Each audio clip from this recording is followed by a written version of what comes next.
Kia ora team, my name's Ben, and what do we do when we're assessing patient symptoms?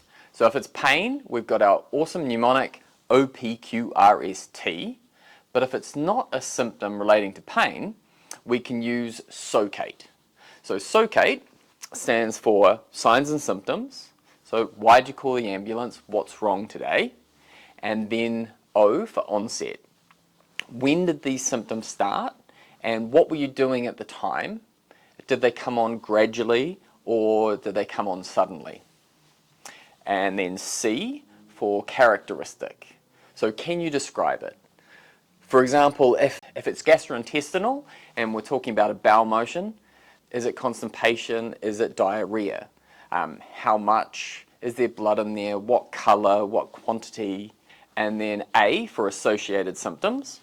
So this is when we're asking, is there anything that comes along with your symptom? For example, pins and needles, numbness, headache, dizziness.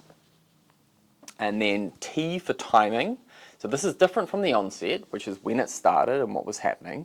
Timing is it constant or intermittent? How often does it occur? Does it have a 24-hour pattern? Does it change throughout the course of a day? And is it getting better, worse, or staying the same? So how's it progressing?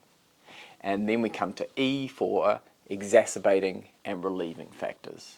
So what makes it better? What makes it worse? All right, team, gorgeous.